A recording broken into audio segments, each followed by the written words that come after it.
tal? Muy buenos días a todos.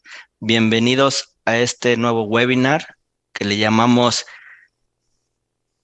¿Cuánto ganaste? ¿Cuánto perdiste? Cierre financiero 2022. Antes que nada, quiero presentar a los ponentes que van a estar este día conmigo, que en este caso está mi socio y amigo Ricardo Lechuga. Buenos días, Ricardo, ¿cómo estás? Hola Fidel, muy bien, muchas gracias a ti, a todo el auditorio. Un gusto estar con ustedes el día de hoy. Así como Victorino, asociado de la firma. ¿Cómo estás, Victorino? Buenos días. ¿Qué tal, Fidel? Muy buenos días a todos y encantado de estar nuevamente por este lado. Pues con este tema que creo que por las fechas es muy importante. Y la mayoría de los accionistas, directores generales, dueños de las empresas, directores de finanzas se preguntan, oye, pues ¿cuánto gané? Bueno, ¿cuánto ganó la empresa? ¿Cuánto perdió? Tomando todo el aspecto financiero, creo que se vuelve muy relevante porque eso te ayuda para ver cómo vas a seguir este año, si tienes que hacer un cambio en la estrategia o tienes que seguir igual o tienes que hacer una reducción en costos. Creo que es un tema súper importante porque eso te puede dar línea para tu estrategia en este 2023 a seguir y creo que el momento es adecuado para poder determinar si ganaste o perdiste en este cierre 2022 o en este ejercicio 2022 que acaba de terminar. Para esto, Ricardo, creo que para el cierre financiero se tienen que tomar distintos aspectos a considerar para determinar si tu ganancia o tu pérdida es real o es la adecuada o tiene que aumentar o tiene que disminuir. Claro, claro Fidel, mira, hay un punto muy claro que hoy en día y cada vez va retomando más relevancia el tema de las normas contables, ya que las normas contables nos van a ayudar ahora sí a hacer y a determinar lo que denominamos una contabilidad financiera. Y hoy en día es la finalidad de las normas, ¿no? Y por eso hoy en día inversionistas, bancos, fondeadores o incluso terceros interesados, incluso la autoridad, ha motivado a las empresas a cumplir con estas reglas contables y realmente saber cuánto ganamos y cuánto perdimos en la operación de nuestras empresas o nuestros negocios. Es bien importante evaluar esto hoy en día, así como lo importante es una estrategia fiscal, también hoy en día es muy importante hacer una estrategia financiera contable. Sí, yo creo que tiene todo sentido lo que comentas porque la estrategia contable te puede mostrar unos estados financieros sanos, déjame llamarlo de alguna manera, lo cual te puede ayudar para obtener incluso financiamiento, nuevos inversionistas, o sea, dependiendo a quién le quieras mostrar tus estados financieros, pues esto te puede beneficiar si tienes una ganancia o te puede perjudicar para crecimiento de la firma. Por ejemplo, estás buscando un financiamiento y tus estados financieros muestran una pérdida, pues creo que eso pudiera complicar la obtención de estos financiamientos. Sin embargo, puede haber distintos aspectos que te pudieran ayudar a mejorar este estado financiero conforme a normas de información financiera. Es correcto, es correcto. Toda la importancia y la relevancia de esto nos va a ayudar hoy en día. Insisto, el tema de los fondeadores bancos están revisando con con la lupa el cumplimiento de las normas contables. Insisto, hoy en día la contabilidad nos lleva a una contabilidad financiera, muy diferente a los aspectos fiscales y por eso es importante entender los asuntos relevantes de este cierre contable 2022. Exactamente. Y entre los aspectos importantes, Victorino, que pudiéramos mencionar, digo, déjame llamarlo a manera de resumen o de los temas que tenemos que ir llevando o vigilando con lupa dentro de los estados financieros, ¿cuáles serían? O sea, en términos muy generales, Victorino. Claro que sí, Fidel. Es la parte de la optimización. Hablaría de la optimización de los mismos, principalmente cuidar la parte de cómo están generándose los activos que tenemos en las empresas, cómo se están comportando y de manera paralela también los pasivos. ¿Qué tantos pasivos hemos adquirido durante este tiempo o durante el ejercicio que va a componer nuestros estados financieros? Porque si bien es cierto, a veces en algunas empresas se adquieren pues, diferentes tipos de financiamiento, pero dejamos de ver el activo. realmente cuánto es lo que tenemos nosotros generados y qué es realmente lo que tenemos en los financieros. Y después, al perder esto, parece ser que descuidamos esta parte de los financieros y de su presentación y de cómo están actualmente las compañías, ¿no? Y nos han preguntado muchas veces cómo pudiesen optimizar estos estados financieros para efectos, como bien dijeron ustedes, de poder pedir, tener otros inversionistas o poder tener unos financiamientos más sanos, ¿no? En el mercado. Entonces, de manera concreta, considero que no dejemos de ver cuáles son los activos que componen nuestra empresa y de manera paralela cuidar también las obligaciones o pasivos que adquirimos durante el tiempo. Mira, tú comentaste, creo que algo muy importante, el tema de optimizar tus estados financieros, y creo que eso se puede hacer cuidando las normas de información financieras que te deben de aplicar de acuerdo al giro, al ramo y distintas cosas que se tienen que ir tomando en cuenta. Creo que eso es importante y de repente no se ve. O sea, muchas veces uno como empresario, accionista, pues no ve ese tipo de cosas porque a lo mejor no lo conocemos, desconocemos este tipo de normas que te pueden ayudar. Algunas de ellas, a lo mejor otras te pueden disminuir tu utilidad, pero creo que sí es importante irlas monitoreando. Ahorita lo vamos a ir viendo poco a poco, pero creo que sí vale la pena ir tomando en cuenta toda esta norma de información para poder optimizar tus estados financieros y yo te diría más que nada para tener una información real de cuánto ganaste y cuánto perdiste y con eso tú puedas tomar decisiones en la empresa, ¿sale? Y yo creo que de los puntos importantes en este tema y son de las que, déjame, comúnmente se dan desafortunadamente día a día, es problemática económica, de repente algunas empresas pueden caer en estos temas y tú como empresario pues tienes que reservar estas famosas cuentas incobrables, que este tema de reserva de cuentas incobrables, ¿qué viene siendo Ricardo o Victorino? Sí, mira, aquí las cuentas incobrables, si me lo permiten como antecedente, ha habido muchas dudas. Primeramente, acuérdense que las cuentas por cobrar representa el flujo futuro, lo que vamos a recuperar, lo que se va a hacer líquido, ¿no? Okay. Y precisamente parte del análisis y la importancia de nuestros derechos, como comentaba Victorino, los activos, pues tenemos que evaluar si realmente las vamos a recuperar. Y es ahí donde tenemos que empezar este análisis. ¿Cuánto de lo que ya colocamos, cuánto de lo que ya dimos un crédito, realmente vamos a recuperar? Y por eso la primera pregunta que precisamente establece la lámina es, ¿a quién le aplica? Bueno, ha habido muchas dudas. De hecho, incluso se decía que esta famosa regla contable de las reservas, bajo una metodología ya de, como se le conoce en el mercado de IFRS 9, era una metodología que solamente le aplicaba a las empresas financieras. La realidad es que no. Las reservas de cuentas incobrables le aplican a todo tipo de empresas, a todo tipo de negocios. Hablando de empresas financieras, empresas comercializadoras, y empresas manufactureras. O sea, le aplica a todo tipo de empresas. Incluso de servicio, me imagino. O sea, realmente el giro es, déjame decirlo así, en el caso de esta reserva, el giro de la empresa es lo de menos. Todas están obligadas, déjame llamarlo, el 100% de los contribuyentes o de las empresas estarían obligados a aplicar esta reserva de cuentas incobrables, independientemente del giro al que se dediquen. Totalmente de acuerdo. Todos los entes económicos, llámale empresas de todo tipo, tienen la obligación de reconocer esta regla contable, de determinar su reserva de cuentas incobrables. Ok, bueno, ya definimos en este caso que pues, la reserva de cuentas incobrables le aplica a todo mundo, ¿no? Prácticamente a todos y tienen que estarla vigilando, irla monitoreando y me imagino determinándola año con año. Aquí, Victorino, ¿qué debemos de considerar o qué se tiene que tomar en cuenta para poder determinar esta reserva? Claro que sí, mira, retomando un poco el comentario de Ricardo, no hay que perder de vista que esta reserva ya se calcula a futuro, digamos, pasamos de calcular una pérdida incurrida a lo que ya conocíamos antes que era el antiguo modelo, a lo que esperamos no recuperar. ¿Sale? Entonces, ¿qué debemos de considerar? Pues prácticamente es considerar ciertas variables económicas dependiendo del sector de la empresa.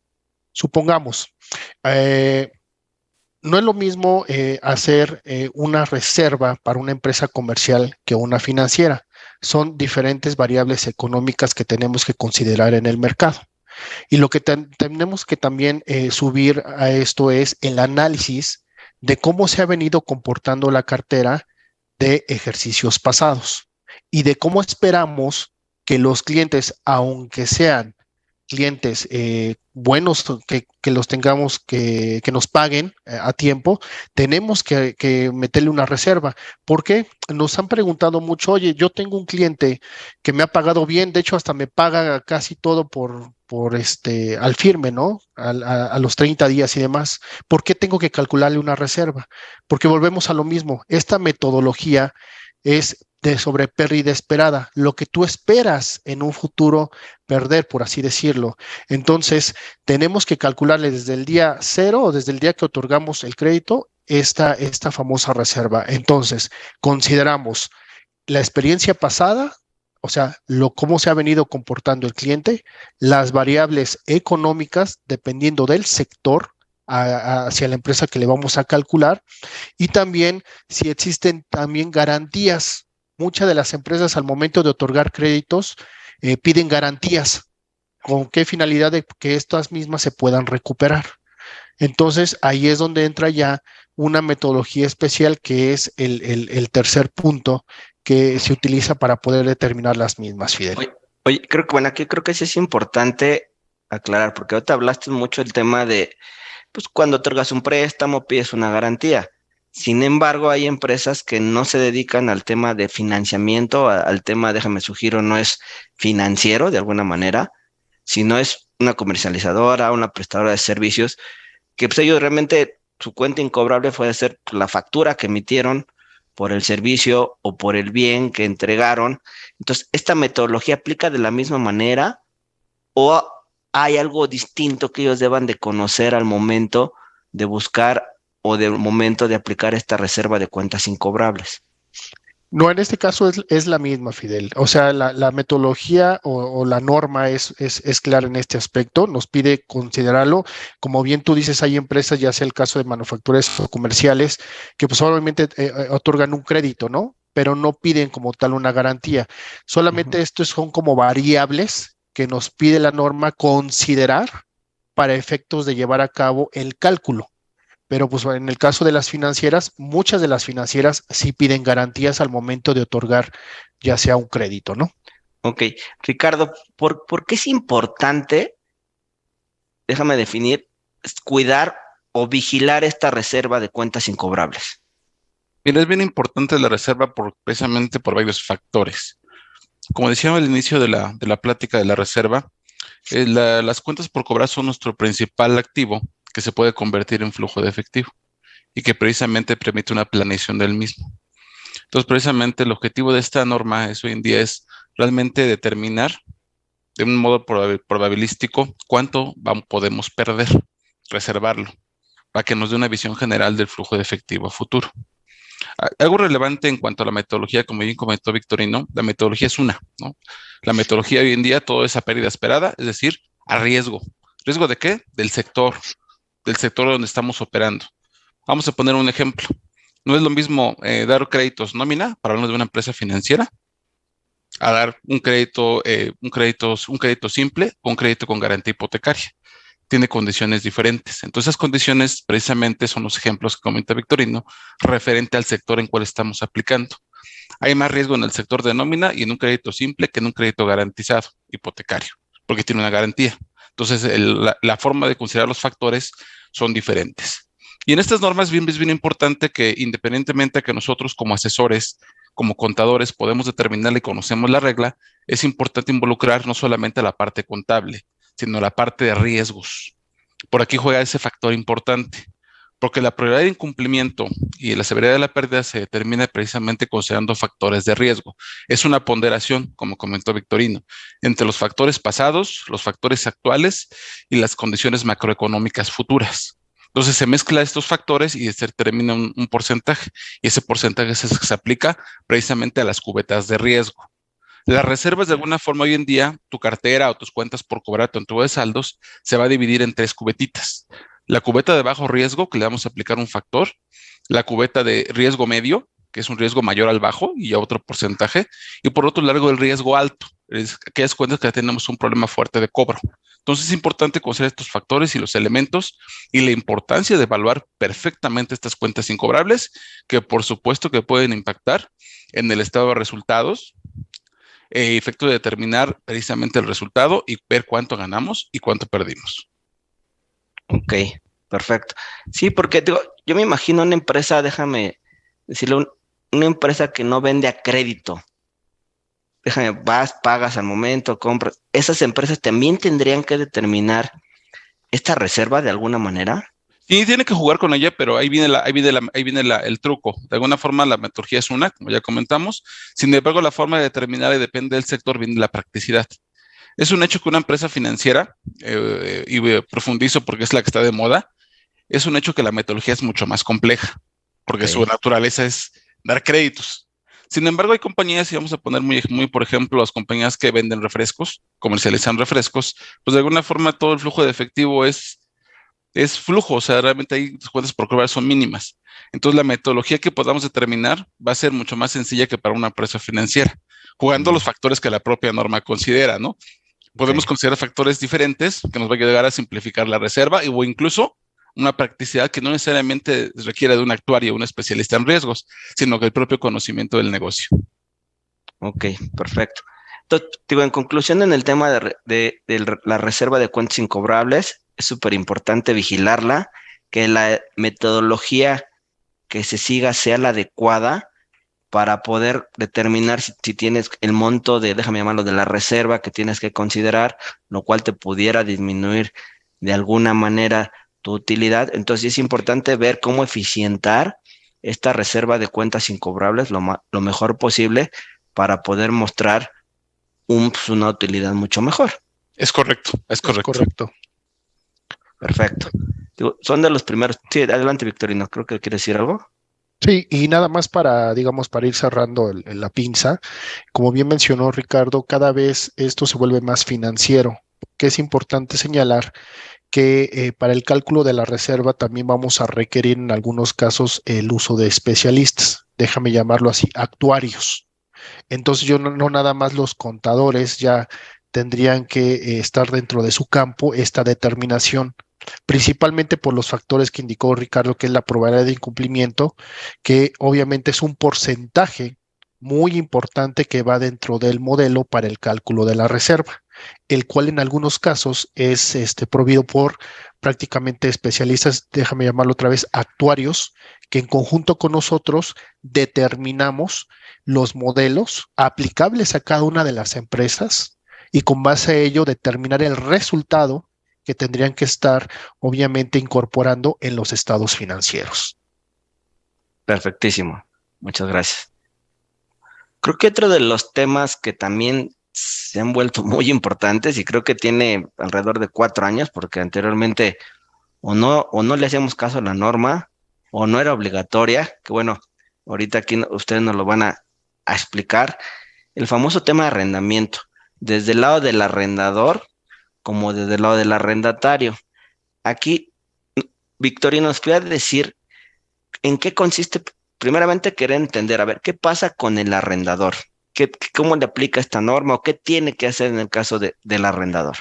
Claro que sí, mira, como bien tú mencionaste en la introducción, la norma ya venía por ahí del 91, principalmente, pero nadie le hacíamos caso, ¿no? O sea, prácticamente ahí estaba la norma, pero pues las empresas prácticamente arrendadoras seguían operando normal y pues todo lo tenían catalogado como un arrendamiento operativo.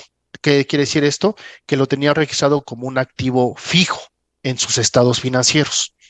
Entonces, ahora, hoy en día, la norma, la NIF D5, que prácticamente habla de los arrendamientos, te dice que te marca unas premisas para poder calificar si el arrendamiento tendría que ser capitalizable, por así decirlo, subirlo como a una cuenta por cobrar y ya no tenerlo como reconocido como un activo fijo. Lo que nos lleva, pues obviamente, a todas las arrendadoras a verificar y analizar los contratos de arrendamiento que en este caso está otorgando, porque en el fondo la norma te pone ciertos candados, entre uno de ellos es que si vas a transferir la propiedad del activo, si durante la vida del contrato pues cumple más del 75% de la vida del activo y otras más características que si en alguna de estas cae, tú tendrías que estar reconociendo estos contratos de arrendamiento como capitalizables, digamos, como una cuenta por cobrar y ya no como un activo fijo. Ahora, adelante, Fidel. Perdón, aquí, esto aplica también, digo, hay arrendamiento puro y arrendamiento financiero. O sea, ¿la norma es específica o engloba los dos? No, engloba, o sea, la norma es específica y te dice cuál es el tratamiento para el arrendamiento operativo y el arrendamiento financiero. Y es por ello que te dice, si tú cumples de tu contrato alguna de estas características, ojo, ya no tendría que ser operativo, sino tendría que ser financiero prácticamente. Entonces, es ahí donde empieza la discrepancia de este análisis en los contratos. Y ahora bien, hay que recordar que por ahí del 1 de enero del 2019 se vino a reformular, principalmente a regular a los arrendatarios. ¿Qué quiere decir esto? Que ahora van a tener que reconocer los pasivos por aquellos contratos que celebren con arrendadores. Ok, ¿Por mira, qué? Adelante. Perdóname que te interrumpa. Yo creo que sí es importante. Ya hablamos del arrendador que tendría que considerarlo a lo mejor como una cuenta por cobrar, no como un activo. Pero aquí, por ejemplo, Ricardo, al momento de hacer esa aplicación de la norma, ¿tiene algún beneficio o alguna desventaja aplicarlo de esa manera? ¿O te pudiera ayudar como arrendador a que tus estados financieros se vieran mucho más sanos? La respuesta, Fidel, es sí. Los estados financieros, cuando reconoces la regla contable con base a una cuenta por cobrar o inversión neta, la respuesta es tu estado de resultados mejora. O sea, tus ingresos se ven mejor. Y es una sencilla razón. Un arrendamiento puro, operativo para efectos financieros, el ingreso es lineal, porque es una renta fija durante los próximos meses. Un arrendamiento ya clasificado contablemente como financiero, y lo aclaro contablemente, el ingreso por interés hay que recordar que siempre es mayor por el modelo financiero, siempre pagas más interés capital. Entonces, el estado de resultados mejora sustancialmente su nivel de efectividad y la utilidad. Entonces, es bien importante que lo reconozcas. Y además, confirmando lo que ya comentaba Victorino, el tema de la norma contable es solamente arrendamiento. O sea, a la norma, déjame llamarla de esta forma, le es indistinto si es un arrendamiento financiero o arrendamiento puro para efectos fiscales. La norma dice, a mí el aspecto fiscal y el aspecto legal no me interesan. Yo lo que quiero saber es la sustancia económica de la transacción y por eso pone los criterios, ¿no? Y es por eso que las arrendadoras puras o quien da arrendamiento puro, como es muy común que tengan en su parte fiscal pues su activo fijo, ¿no? Y cobren rentas y deduzcan la depreciación, ¿no? Pero para efectos financieros pues tienen una cuenta por cobrar y tienen un concepto de intereses en el estado de resultados. Otra cosa que les ayuda mucho a las empresas, a los estados financieros, reconociendo la regla contable, es la parte de la solvencia y la liquidez. Porque resulta que para la solvencia y liquidez, hay que recordar, sobre todo para la parte de liquidez, no juega los activos fijos, juegan los circulantes. Entonces, cuando reconocemos la regla contable, al subirlo como una cuenta por cobrar a lo que corresponde a los próximos 12 meses, juega arriba, juega en el circulante. Entonces, eso ayuda a los estados financieros, me ayuda a las razones financieras y a los ratios precisamente, ¿no? Por eso es bien importante el adecuado reconocimiento. Creo que aquí, con tu comentario, creo que es súper importante de si tú eres una arrendadora, déjame llamarlo así, pues sí verificar que estés aplicando adecuadamente esta norma, porque te puede ayudar a que, como bien apuntas tú, a que tus estados financieros se muestren de una manera distinta, reconozcas ingresos hasta también mucho más altos de los que venías reconociendo, y el tema de la liquidez, que creo que es importante para este tipo de compañías o tipo de empresas, porque es su operación, ¿no? Es correcto, es correcto. Excelente. Oye, y Victorino, bueno, ahora sí, perdón, en el caso del arrendatario, ¿qué pasaría? En el caso del arrendatario, como bien mencioné, la norma vino ahí a poner nuevos candados y ahora los arrendatarios tienen que reconocer un activo y un pasivo por el derecho de uso. Esto es por aquellos contratos que celebren con ciertos arrendadores. ¿Por qué pasó esto? Porque anteriormente los estados financieros no reflejaban esos pasivos. Entonces, al momento de que tú analizabas estos estados financieros, no visualizabas qué obligaciones había contraído la empresa con terceros. Y eso fue un caso muy importante en una aviadora ahí que se fue a quiebra, que pues que no tenía reconocido en sus estados financieros esos contratos de arrendamiento. Es por esa la causa principal que entró a regular esta parte de la norma a los arrendatarios. Entonces ahora ya otra vez el modelo se vuelve financiero.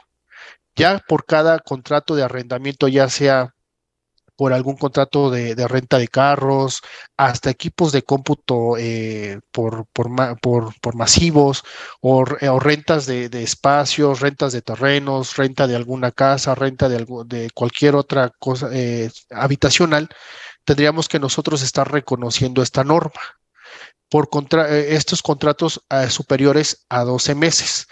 Pero pasa algo que recurrente aquí y quiero hacerlo mención. Muchas de las veces me han dicho, oye, yo celebro mis contratos por 12 meses, nada más. Entonces la norma no me aplica, porque la norma te dice que si son contratos de 12 meses, pues bueno, menores a 12 meses, pues ya no aplican la norma. Tiene que ser por contratos superiores a los 12. Pero aquí pasa algo importante que siempre les digo. Supongamos si nosotros rentamos una oficina, a los 12 meses nos vamos a cambiar la capacidad instalada, nos vamos a quitar de ahí, pues obviamente no. Entonces es importante verificar la sustancia nuevamente de la transacción y del cómo se está celebrando el contrato para que nosotros podamos decir, entonces sí me aplica la norma. Entonces, son estas variables importantes que hay que hacer mención en toda esta parte del arrendamiento, porque sí nos hemos encontrado situaciones en donde nos dicen, es que a mí no me aplica. Bajamos, asesoramos y decimos, por estas situaciones sí te aplicaría la norma. Entonces, es muy importante visualizar y analizar los contratos de arrendamiento que en su caso estemos celebrando. Creo que es muy importante lo que comentas en el sentido de que, y a lo mejor muchos por evitarse el reconocimiento de la norma, pues firman contratos anuales, ¿no? Pero como bien apuntas tú, oye, pues te alaste unas oficinas, le invertiste en las oficinas, pues al final del día no te vas a mover, entonces sí tendrías que reconocer esta norma para efectos financieros. O sea, sí hay que tener mucho cuidado, como bien apuntas tú, no es solo el contrato, o sea, no es decir, ah, bueno, ya vi el contrato, dice que es a 12 meses, pues ya va y no le aplica, ¿no? Sí hay que verlo de forma general y la sustancia de la operación. ¿Y qué pasa? Digo, se dio mucho ahora que desafortunadamente tuvimos la pandemia en los años anteriores, que cuando tú tenías un contrato de arrendamiento, pues, muchas veces lo negociaste, lo renegociaste, buscaste ampliarlo, modificarlo, en el sentido de buscar apoyo, porque pues como sabemos fueron años bastante complicados, entonces pudiera haber cambios, incluso hasta hacia adelante, como este año, ¿no? Se habla de que pudiera haber una recesión, sí, no sabemos, que igual te pudiera llevar también a modificar o solicitar algún cambio a este tipo de contratos. Ahí, ¿qué afectación tenemos, Ricardo? Bien, ahí bueno, es bien importante aclarar lo siguiente. Para efectos de la cuando estuvimos en pandemia, las propias reglas contables dieron déjame llamarla así, una prórroga Ok, aproximadamente de un año, ¿no? El cual se venció en el año 2021. Fue de 2020 a 2021, por ahí de junio a junio, por ahí. ¿Qué pasaba cuando tú en la pandemia hacías algún tema de alguna reestructura por contrato? Porque fue muy común que empresas cerraran negocios, bajaran rentas, cuando eran rentas. ¿Qué pasaba? Pues la norma facilitó las cosas. Lo que dijo, mira, para que no te metas en complicaciones, tu derecho de uso, que es tu activo, síguelo depreciando, normalito. Y tu pasivo te voy a dar la facilidad de llevarlo directamente al estado de resultados. Depende de lo que haya pasado, si fue una condonación parcial o un aplazamiento de los pagos. Simplemente era aplicar una tasa de descuento y te lo llevas al estado de resultados. Pero solamente fue el efecto pandemia. Ya después de ello, que ya estamos ahorita en un post pandemia, pues prácticamente lo que la regla te dice y la norma te establece es que El modelo no debe cambiar. Mientras tanto, no haya un cambio sustancial en el plazo del contrato o, en su caso, en los activos sujetos al arrendamiento. ¿Qué quiere decir esto? Si yo en el futuro, ahorita por los temas de posible recesión y demás circunstancias, decido ampliar mi contrato de 3 a 4 años a 5 años, en ese sentido sí tengo que reevaluar el modelo, porque la tasa de descuento va a cambiar, porque la tasa de descuento se determina con base al plazo del arrendamiento, ¿vale? O en su caso, oye, ya renté oficinas, ahora voy a ampliarme a otras oficinas o voy a reducir oficina, entonces en ese sentido, pues también va a cambiar sustancialmente el contrato porque la renta va a cambiar. Entonces, en ese sentido, lo que dice la norma es que si replanteemos el modelo del contrato, pues va a cambiar el derecho de uso, que es nuestro activo, y va a cambiar el pasivo. Eso es bien, bien relevante porque puede impactar muy fuerte. Y hablando de la tasa de descuento y hablando de los plazos, y sobre todo de tasa de descuento, el objetivo de la norma es precisamente que hoy en día los arrendamientos se reconozcan como un activo y un pasivo, como ya comentó Victorino. Pero que el pasivo lo que te ayude a revelar es como si tú hubieras obtenido un financiamiento por obtener esos activos. Esa es la idea primordial. Y es por eso que toma relevancia la tasa de descuento. Ahí me han comentado, oye Ricardo, la tasa de descuento yo puedo aplicar una tasa general para todo tipo de activos, hablando de computadoras, de autos, de bienes inmuebles que damos en arrendamiento, oficinas, bodegas. No, la respuesta es no, porque lo que lleva a la norma y lo que establece es una tasa incremental, que es una tasa de mercado. Entonces tenemos que considerar para determinar esa tasa los plazos del arrendamiento. Tenemos que considerar también las condiciones del activo y las condiciones del negocio. Entonces la tasa de mercado no siempre va a ser la misma. Va a ser dependiendo del tipo de activo, ¿vale? Y es ahí nuevamente, aunando a los temas de los especialistas, donde requerimos precisamente para determinar esa tasa, necesitamos un valuador. Comúnmente lo hace una persona de precio de transferencia, donde nos determina esa tasa de descuento, esa tasa de mercado, que nos va a ayudar a aplicarla a ese modelo, ¿vale? Porque hoy es un modelo financiero. Incluso en el estado de resultados se está cambiando. Antes llevábamos un concepto de gasto de operación, gasto por renta. Hoy en día no tenemos ese concepto. Hoy en día lo que tenemos es una depreciación del activo, de ese derecho de uso, y un costo financiero, porque es como si hubiera estado en financiamiento. Y esto impacta también en el estado de resultados, porque antes teníamos el 100% de la operación, hoy no. Hoy tenemos una parte en la depreciación que puede ser operación y la otra parte en el costo integral de financiamiento. Entonces mueve los indicadores y tenemos que evaluar como empresarios, como asesores, como preparadores de la información financiera, tenemos que evaluar el impacto que eso está teniendo en el estado de resultados, ¿no? Es bien importante eso. Otra cosa importante es el plazo. Comentó por ahí Victorino el contrato. Está bien, el contrato me dice que voy a quedar 5 años, pero tengo opción a 2. También tenemos que considerar esa posible opción. No podemos nada más decir a 5 años, oye, ¿qué pasaría si me quedo 2 más? Y precisamente regresamos a la sustancia económica. ¿Para cuánto tiempo hice mis instalaciones en mis oficinas? ¿Para 5 años o para 7? Eso es lo importante que tenemos que evaluar, los criterios. Otro punto importante de la tasa de descuento es el tema de que hoy en día tiene una facilidad. ¿Sabes que como la tasa incremental pues, requiere de un especialista, es una tasa muy técnica? Perfecto, no tengo problema, esa es la regla contable. Lo que debes de hacer hoy en día es determinar una tasa libre de riesgo, que es información pública. Tú te vas al internet, le pones tasa libre de riesgo y te va a dar la de los bondes, los tesobonos y todo este asunto, y son tasas libres de riesgo que puedes utilizar. Comúnmente son menores. Hoy en día, según recuerdo, andan como por el 10.5 por ahí. Una tasa incremental anda más arriba, depende de quién te financie. Entonces, pero lo que sucede es que la tasa libre de riesgo es menor. Entonces, al haber un menor interés, ¿qué pasa con el pasivo? Se incrementa, porque sería mayor el pasivo. Entonces, es bien importante valorar estas condiciones porque impacta. Y nuevamente, a los empresarios, a los preparadores de la información financiera, nos tiene que preocupar porque esta norma lo que vino a modificar sustancialmente fue el tema de los pasivos y juega, ojo, para el tema de las razones financieras. Entonces tenemos que cuidar perfectamente esta norma y su aplicación, porque es una norma que a pesar de que es una norma vieja y que se reformó en 2019, hoy en día sigue causando mucha polémica por todas las implicaciones que tiene.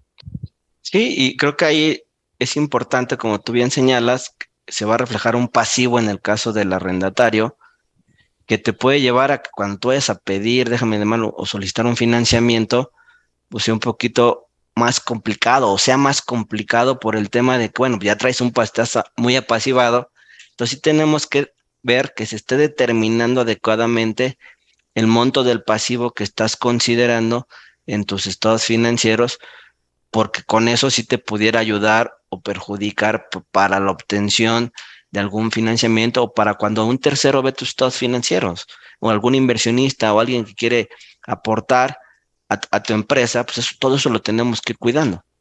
Es correcto, es correcto. Ok, excelente.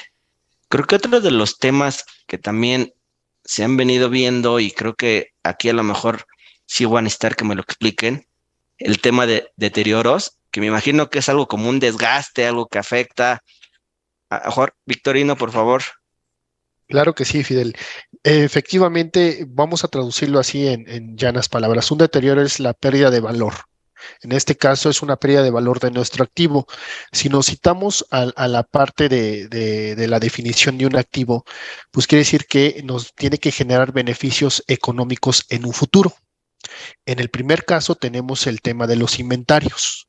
Los inventarios, hablando en empresas manufactureras o en algunas empresas comerciales y demás, pues obviamente dentro de los estados financieros tienen inventarios que reportar, pero por, digamos, la misma operación, estos inventarios pudiesen tener cierto deterioro enfocado a qué, que sean ya inventarios de lento movimiento, que hayan tenido algún daño físico por el manejo de los mismos, o que pues, por las condiciones del mercado también tengan a tener un deterioro y demás. Entonces, es importante que hoy las empresas, si no esperarse al cierre del ejercicio, lleven a cabo ciertas acciones y medidas de control para poder identificar si los inventarios que actualmente tienen registrados contablemente tengan ese valor, porque nos hemos encontrado que al momento de hacer inventarios, déjame llamarlo así, cíclicos, o algún inventario que requiera realizar la empresa, identificamos demasiado inventario que tiende a mermar o que tiende a castigar el valor de los mismos. Entonces, ya no valen lo que realmente estamos nosotros reportando en la información financiera y por lo cual, pues va a incrementar obviamente un cargo al resultado, un reconocimiento al gasto y eso pues obviamente va a tener un impacto, pues obviamente de bajar la utilidad de los estados financieros. Oye, Victorino, este Dime. tema de deterioros, o sea, tú hablas de los inventarios, de activos. Digo, en activos pudiera ser muy amplio porque puede haber activos fijos, activos intangibles, como marcas. ¿A este tipo también de activos intangibles les aplica esta norma? Claro, totalmente. Este es por el tema del inventario, ahora vamos por el tema de los activos. Como bien tú mencionas, pues los activos los tenemos tangibles, pongamos las maquinarias, las líneas de producción. Voy a citarme un poquito anterior, que tocaste el tema de la pandemia. Muchas de las empresas operativas manufactureras tuvieron que parar la operación. Entonces, al momento que paran la operación, esos activos ya no generan esa utilidad o los beneficios que te van a generar en un futuro. Entonces, estos activos tienen que llevar a cabo un estudio de deterioro, los tenemos que someter porque ya no te van a generar, ya no están generando cash, ya no están generando dinero. Entonces, obviamente, tenemos que hacer un análisis para ver cuál es el castigo en los estados financieros por tener estos activos. Ahora bien, también aplica a las marcas. También algunas marcas tienen que someterse a ese estudio de deterioro.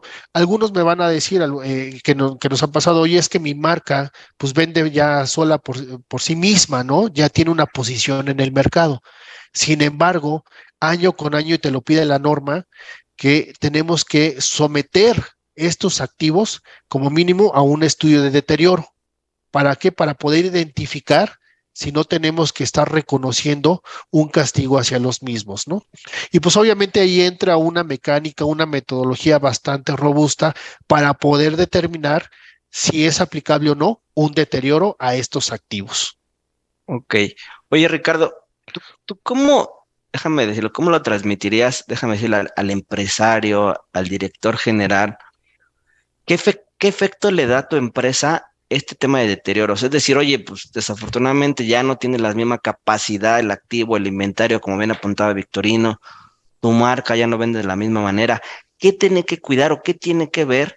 En este caso, déjame llamarlo, los que van a tomar una decisión en la empresa. Tienen que ver el momento en que van a depreciar o amortizar anticipadamente sus activos. Si yo hago un inventario físico, un inventario cíclico, como comentó Victorino, identifico ya activos ya dañados, de lento movimiento, pues tengo que evaluar y yo creo que lo mejor es castigarlos hoy, en el momento que los identifico.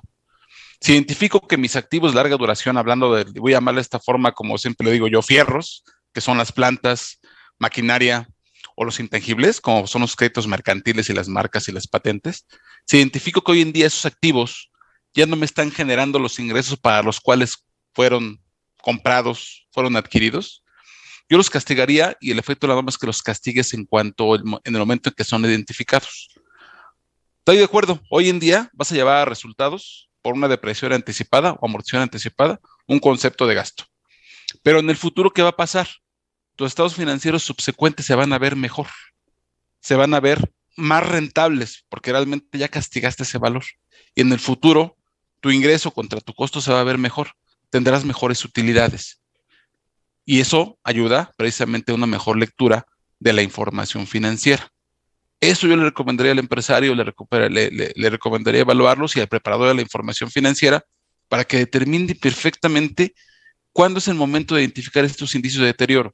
Las normas marcan incluso indicios, te dan una serie de factores para cuando tú debes de empezar a hacer el análisis de deterioro y considerar este posible pérdida anticipada de tus activos. Hay que recordar que siempre como empresarios, y el empresario debe de pensar eso, si yo tengo un activo, tengo un derecho, yo lo compré para algo, lo compré para generar ingresos. Y si ya no me está dando el resultado que yo espero, tengo que empezar en el momento de castigarlo. Y castigarlo hoy, porque si no en el futuro puedo tener un impacto muy fuerte en los gastos. Sí, reconocerlo en el año que lo tienes que reconocer. Correcto. A lo mejor podemos decir, bueno, pues este año sí vamos a tener alguna afectación, pero como bien apuntas tú, pues el siguiente ya vas a tener a lo mejor, ya se van a ver mucho mejor tus estados financieros. Entonces, hay que hacer esa valoración y si realmente hay que reconocerlo, pues hay que reconocerlo, ¿no? Porque puedes tener hacia futuro también tema que tengas que reconocer el doble o regresarte a una reestructuración de estados financieros. Entonces, sí vale la pena ir monitoreando este tema de deterioros para que no tengamos alguna complicación hacia futuro. Totalmente de acuerdo. Excelente. Bueno, otro de los temas que creo que siempre se tienen que cuidar dentro de los estados financieros, dentro de tus resultados, pues los pasivos de la empresa, porque creo que eso es súper importante, pues, como tanto los activos como los pasivos, los tienes que vigilar de manera, pues yo creo que frecuente y estar monitoreando cómo se están moviendo, ¿no? Porque eso te lleva también a las famosas razones financieras, cómo tienes, qué tan apaciguado estás contra tu capital, qué tanto puedes ir a solicitar un crédito. Por ejemplo, uno de las principales o de los pasivos que tienes que ir reconociendo, y más ahora con la reforma laboral que hubo el año anterior, que entró de que pues, ya todos los empleados los tienes que tener dentro de la empresa operativa, pues este famoso pasivo de obligaciones laborales de largo a corto plazo se tiene que tener muy bien vigilado. ¿Qué tenemos que cuidar ahí, Victorino?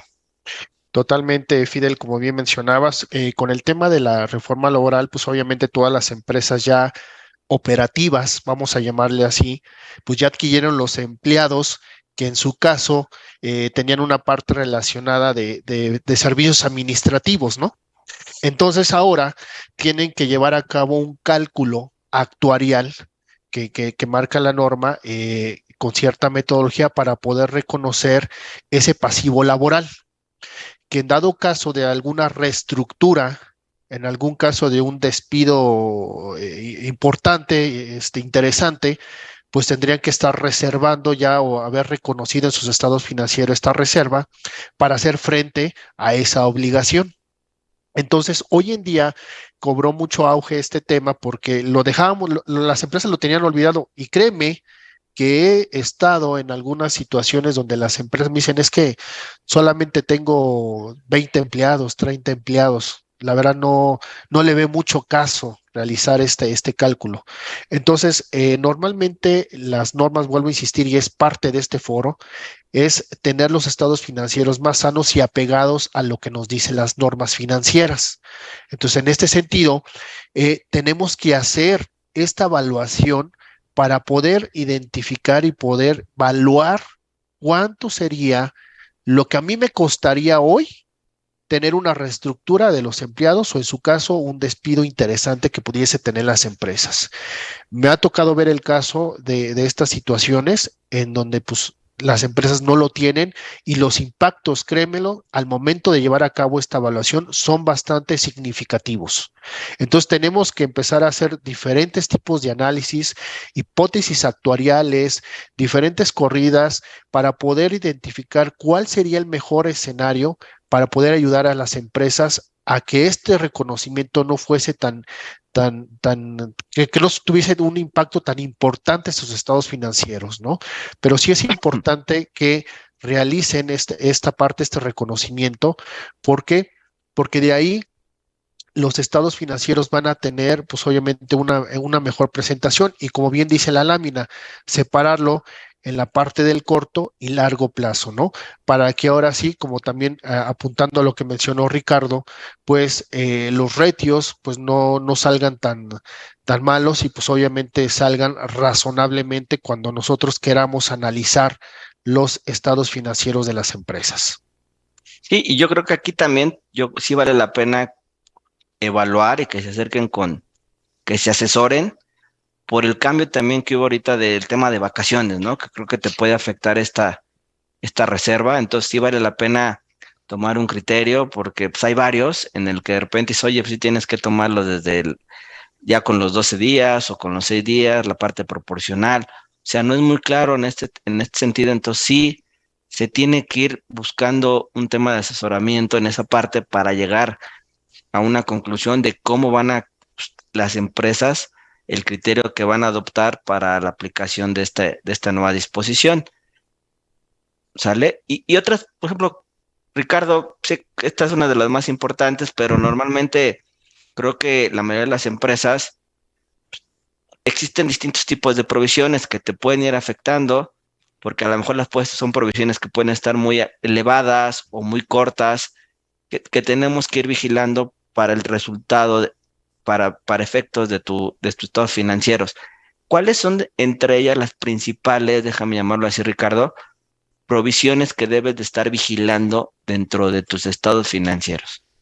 Sí, gracias, Fidel. Mira, pues como ya comentó Victorino, uno, el tema de las obligaciones laborales, que ya vimos ahorita el tema del actuario, vimos el tema de las de corto plazo como las vacaciones, que es un buen tema. Y bueno, pasamos también a las otras que no son, a las provisiones. Las provisiones hoy en día son aquellos eventos que surgen de condiciones legales, de un contrato, o de leyes, o incluso de políticas internas de la propia empresa. Voy a poner un ejemplo. Oye, la provisión de descuentos, ¿no? La provisión de garantías. Okay. Tenemos que determinar cuánto es nuestro monto que tenemos que empezar a provisionar. Pero mucho ojo, lo que estaba pasando es que las provisiones las veíamos reconociendo pues de una forma un poquito arcaica. Lo que dice la norma en la realidad es que tenemos que determinar una política empresarial y una metodología para determinar esas provisiones. Por ejemplo, la provisión de descuentos, pues tendremos que hacerlo por un documentito y poner ahí cómo se determina la reserva. Seguramente va a ser conociendo el mercado, conociendo las situaciones en el pasado de devoluciones para poder ir determinando cómo vamos a hacer esta provisión. Tiene que tener un fundamento y una forma de determinarse. Oye, la provisión de bonos a los colaboradores, sobre todo a las direcciones. Bueno, también debe haber una política debidamente aprobada de la forma y las métricas que se deben cumplir para determinar esta provisión. Y es con esa condición que debe hacerse esa reserva. O sea, la reserva o esa provisión debe estar debidamente soportada. Oye, un ejemplo de una posible provisión que se debe de un asunto de ley. Bueno, hoy en día es muy de moda el tema ambiental. Si algún estado solo tiramos desechos de agua al drenaje o a los ríos, pues seguramente pues, podemos tener un castigo.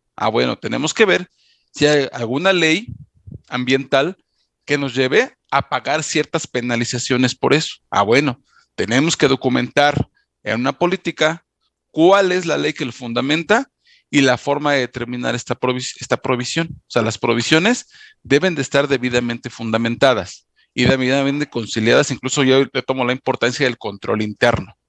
El control interno son políticas y lo llevas ¿a qué? A la contabilidad. Lo que sucedía en el pasado es que provisionábamos, pues vamos a mirar, hoy tengo mucha utilidad, vamos a meter una provisión de bonos, vamos a meter una provisión de esto. Espérate, no. Las provisiones deben ser provisiones que tengamos la seguridad que vamos a pagar en el futuro. O sea, igual ya no puedo decir, bueno, tuve utilidad, en una de esas y pago algún bono a los empleados de la firma, a los emprendedores. Eso ya no lo puedo hacer, tiene que estar estipulado. Estipulado, sí, en políticas debidamente aprobadas por los consejeros, los miembros que sean los adecuados para aprobar este tipo de condiciones. O sea, las provisiones son bien interesantes, pareciera sencillo, pero no, porque tienen un fundamento.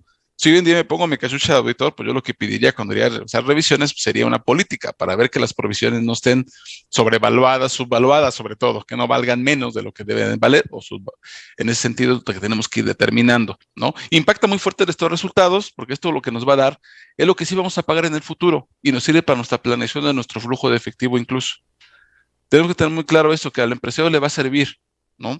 Todo el tema de realmente una provisión real, una provisión que sí vayamos a liquidar y sobre todo hay que recordar que siempre los gastos y las provisiones van relacionadas al ingreso, a la operatividad del propio negocio. Entonces sí, definitivamente, digo, en conclusión, este tema de las provisiones, pues sí hay que vigilarlas, hay que ver que su determinación sea adecuada conforme a alguna política, algún documento que tenga establecido la firma.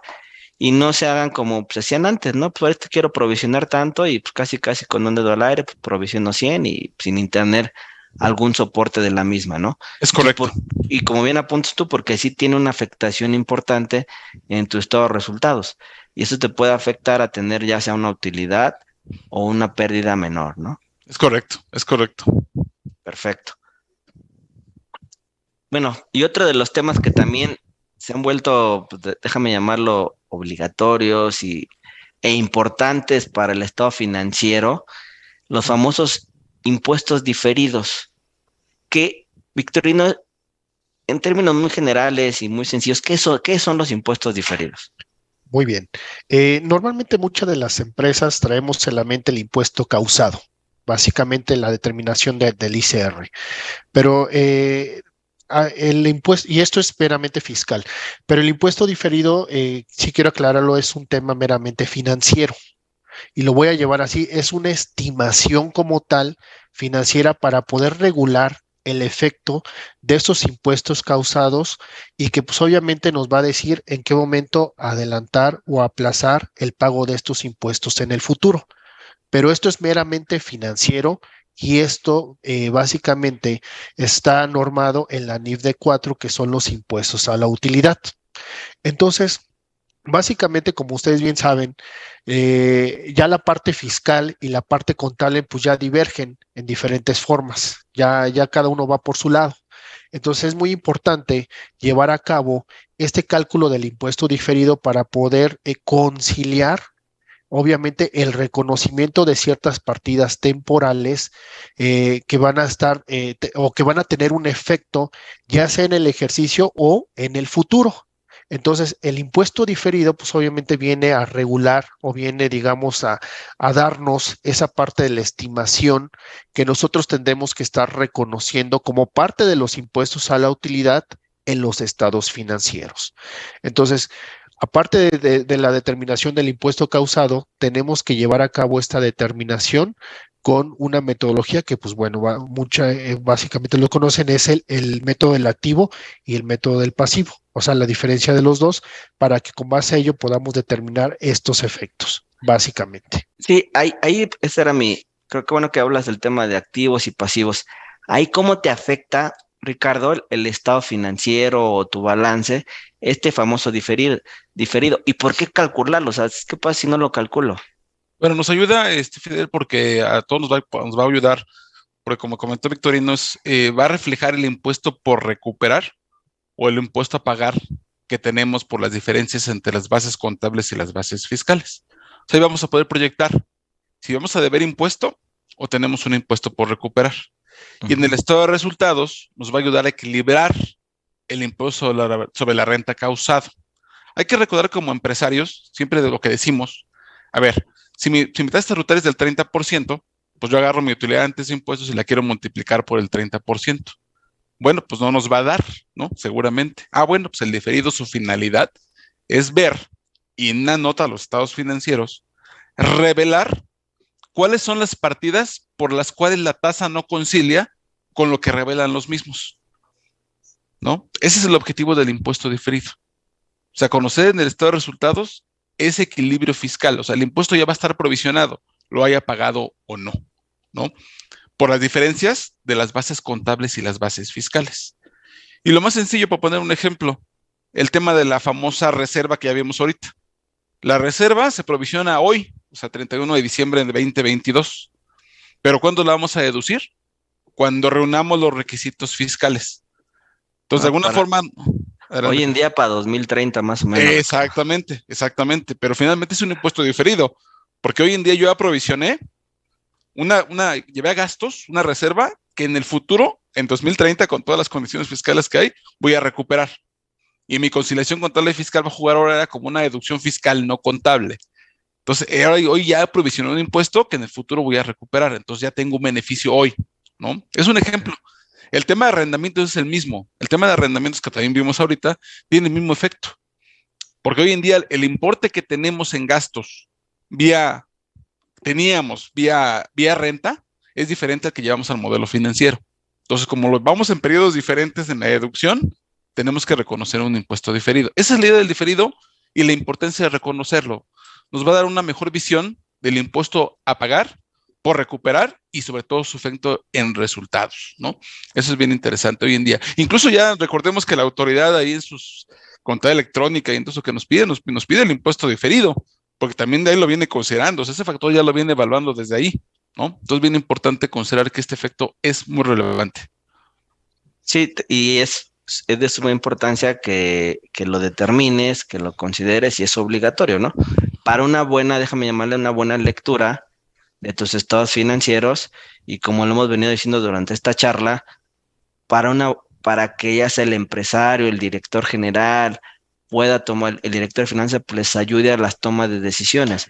Es Porque correcto. podemos no tenerlo y decir, bueno, pues no lo reflejo, pero a lo mejor tendrías un efecto negativo o un efecto positivo que te puede ayudar pues, a tomar una decisión. Y creo que por eso todos estos temas que comentamos o que hemos venido comentando en esta charla, creo que son importantes que se visualicen, porque lo que se está buscando y la idea de este webinar es cuánto perdí, cuánto gané, pues es que tener algo real, ¿no? Que como decíamos, que les ayude a todos a una toma de decisiones y a ver cómo va funcionando la compañía, si va por buen camino, si se tiene que cambiar la estrategia que se tiene que hacer. Oye, Ricardo, Victorino, a lo mejor es una duda que también a mí me surge, esto estamos hablando de normas financieras para efectos, déjame llamarlo México, ¿no? ¿Qué pasa con las normas internacionales? Estas aplicaciones, lo que yo tengo entendido, yo no soy especialista, ustedes lo son en este sentido, que ya son algo muy similares, o sea, ya las diferencias que se tienen en estas normas déjame llamarle las nacionales con las internacionales, son similares o hay cambios importantes en estos rubros que hemos visto, en términos generales, Victorino, Ricardo. En términos generales, Fidel, y a todo el foro les puedo comentar que gran parte de las normas convergen, es similar. En ciertas normas, obviamente hay ciertos puntos, pero muy en específico, muy en particular, el manejo de ciertas consideraciones, pero de manera concreta convergen todas las normas, porque hacia allá vamos precisamente para poder tener y homogeneizar el criterio normativo de las empresas básicamente. Sí, en efecto, hoy en día las normas mexicanas se adaptaron a las IFRS, que son las normas internacionales, Por ahí en el tema de pasivos, todavía, como hablamos del tema de obligaciones laborales, tenemos una diferencia considerable. Que para efectos de la norma mexicana, sí se debe terminar una PTU diferida. O sea, en el tema de diferidos tenemos un tema, ¿no? Para efectos de la IFRS, no. O sea, la IFRS dice que esto es una obligación que se conoce hasta que se determina, hasta que se paga. Entonces no considera que determinemos una provisión de PTU diferida, cosa que contraviene a lo que la famosa norma mexicana establece.